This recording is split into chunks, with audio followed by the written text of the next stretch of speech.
Hey, so in this video, I'm going to talk about the top 10 mistakes I see a lot of sourdough makers make when they're on their bread journey. And these are all easily correctable things, but things that can often get overlooked and kind of keep you from making your perfect loaf of bread. You might be 99% of the way there, but just one of these key things you might miss, and it might have an impact on your bread.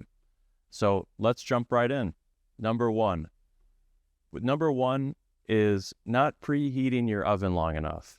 So what I mean by that is when you're using a Dutch oven, a bread pan, or a baking steel, you want to make sure that that is fully up to temperature itself before you put your bread in to bake. Typically what I'll do is I'll put that tool in the oven as soon as I hit preheat on my oven, and then I'll start the timer once the oven has finished preheating. So once the oven has gotten up to, let's say, 450 degrees, then I'll wait a minimum of 45 minutes before I put my bread into my tool. Typically, I'll wait an hour to be safe. I find that works best with my oven based off historical performance, as you could say. So the air in the oven heats up a lot quicker than the steel of your tool does. And so when you're counting on your tool, like the baking steel or the lava rocks or the Dutch oven or the bread pan to help you generate steam, you want to make sure that that's fully up to temperature first. Otherwise, not only is it going to not generate steam, it's going to dramatically impact the final product of your bread. Number two, not scoring your bread deep enough. I see a lot of people when they're scoring their bread kind of hesitate a little bit. You worked really hard to shape your bread. Maybe it's been cold proofing overnight in your fridge. It feels wrong to cut into it and mess that up. But really what you're doing when you score is you're helping your bread while it's baking. So the purpose of a functional score like that, when we drag our razor blade across the smooth surface of the shaped dough, is we're making a controlled spot for that bread to expand once it starts steaming. And so if you don't score your bread deep enough, it might not be an obvious weak spot in your bread structure, and it might find other places in your dough to kind of expand out, maybe on the sides or in the front. And so when you score your bread deep enough, you're creating an obvious weak spot in the surface of your dough for that bread to be able to expand out and create that nice ear that is very symbolic of a nicely baked artisan loaf. All right, number three. So number three is using water that's too cold. So when you're mixing your bread, you're mixing the water, the flour, the starter, the salt. If you use cold water, you're kind of setting your dough up not to fail, but just to ferment a lot slower, because there is an ideal temperature for the sourdough starter that you're using to help ferment that dough as it goes along throughout the day. And so if you started out with really cold water, it's going to lower the overall temperature of the dough outside of that ideal zone. And is it going to ruin your bread? No, absolutely not. But what it's going to do is it's just going to delay things a lot longer, because the colder the temperature is, the longer it takes for your starter to do its job to, properly ferment the dough. And so that bulk fermentation stage, where, the stage after you mix the dough together and you're doing your stretch and folds or coil folds, etc., that fermentation stage is going to take a lot longer.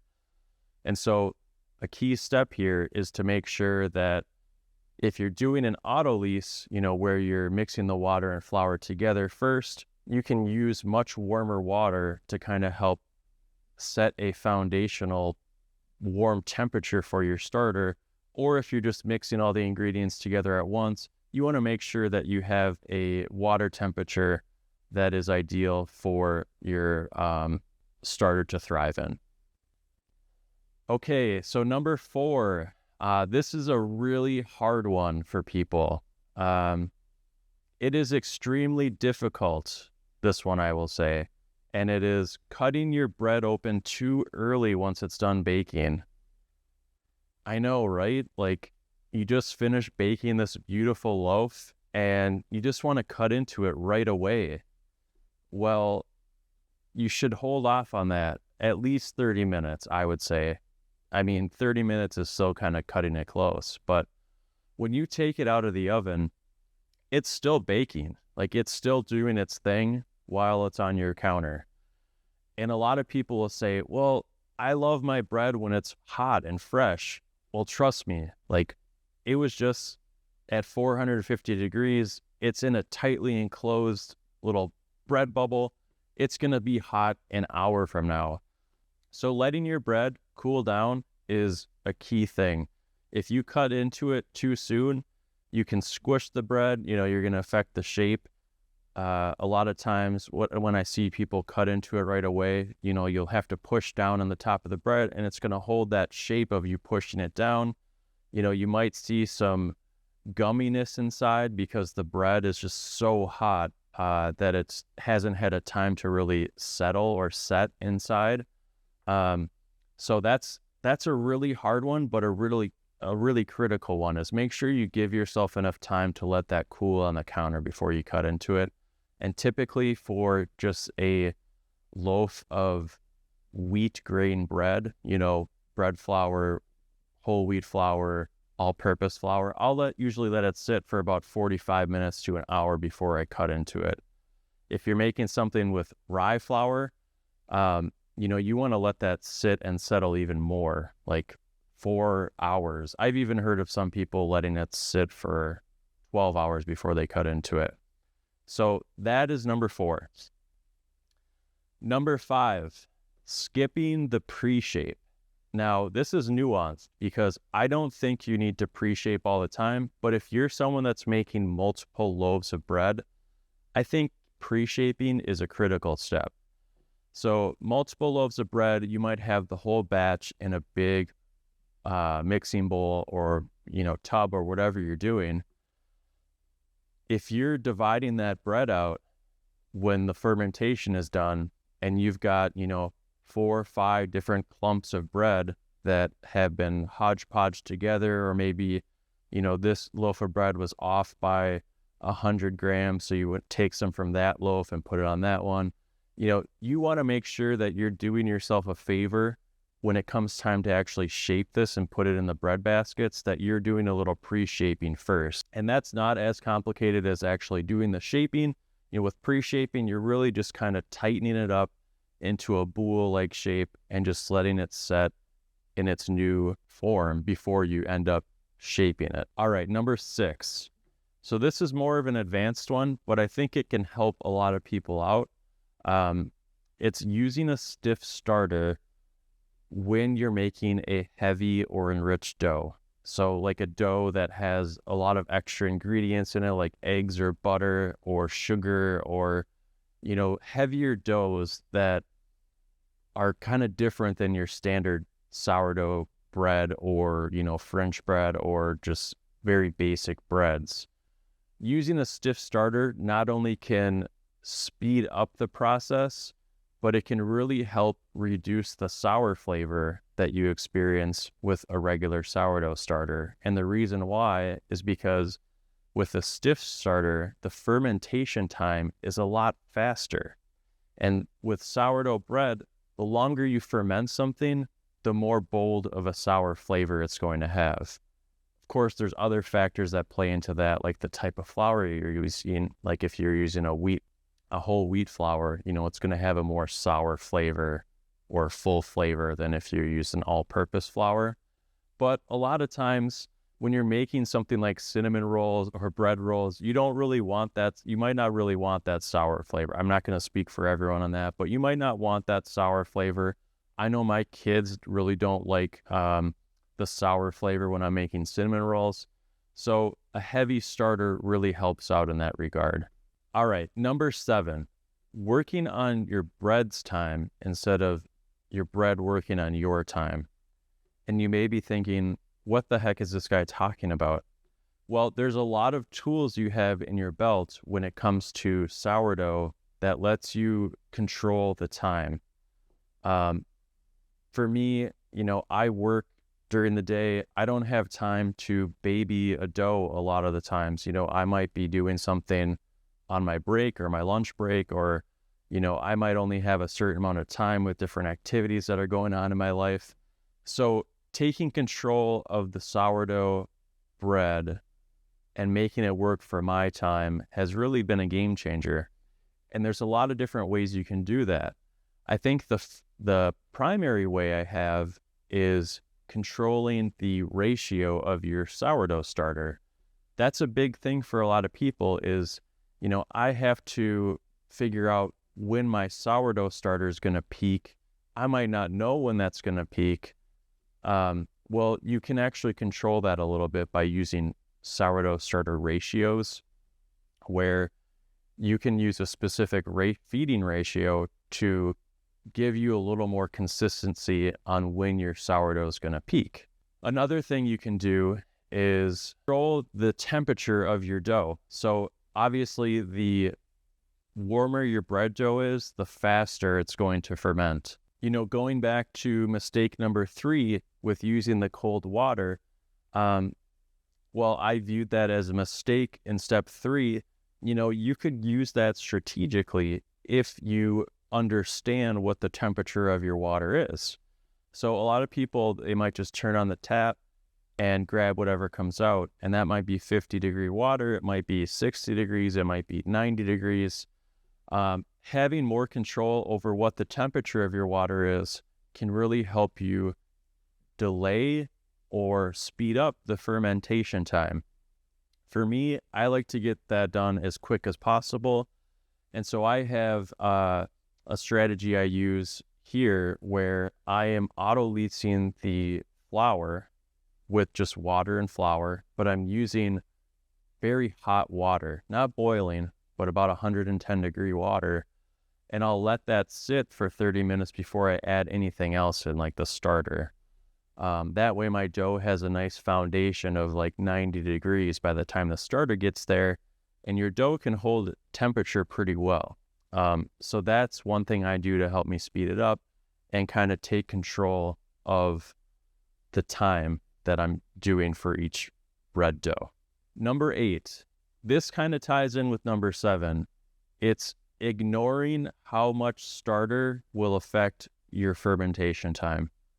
So typically in my recipes, if you go through each one, I'm using about a 20% starter to flour ratio. So if I am using 1,000 grams of flour in my recipe, I'm going to use 200 grams of starter.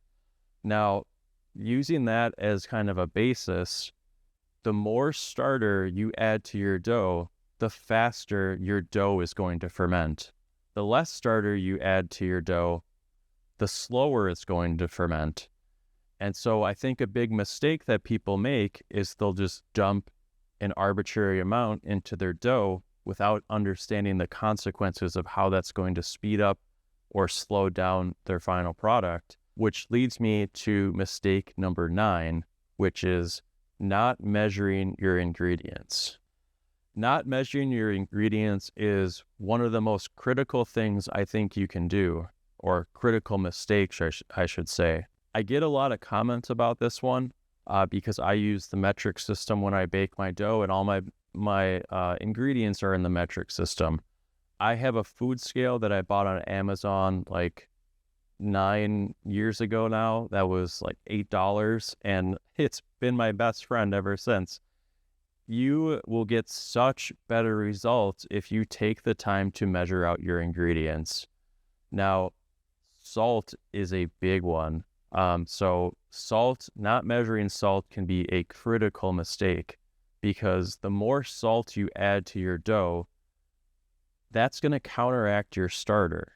And so if you just pour salt in or eyeball the salt, you could be doing a huge mistake for your dough. If the recipe calls for 12 gram 12 grams and you accidentally put in 20, that's a big deal when you think about how big your ball of dough is. That's a large amount of salt, and that's going to really slow down your fermentation time because that salt is going to counteract your starter.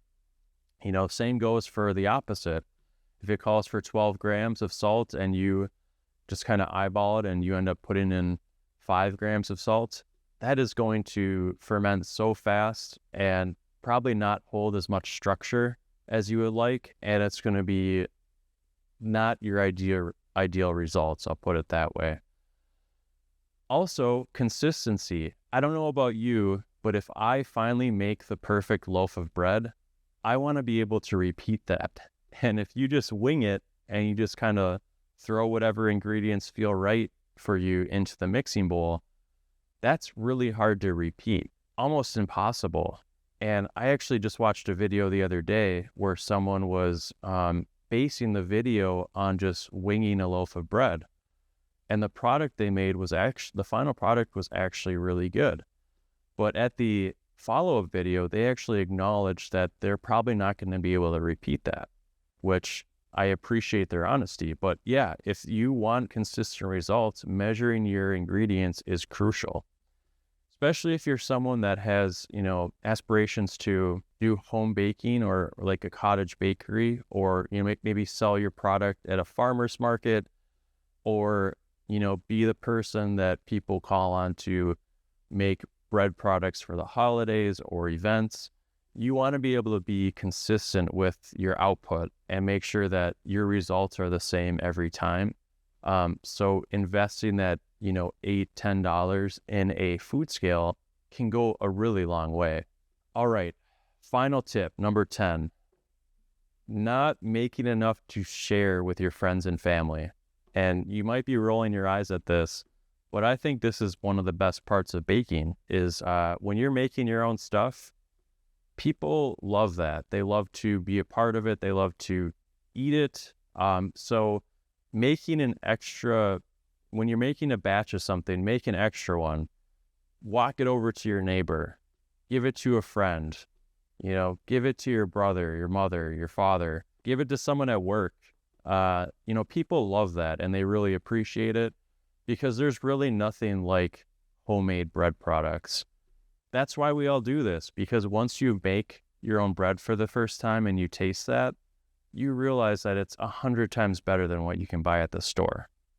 So inspire someone to make their own bread by giving them one of yours, or just be really nice and do that.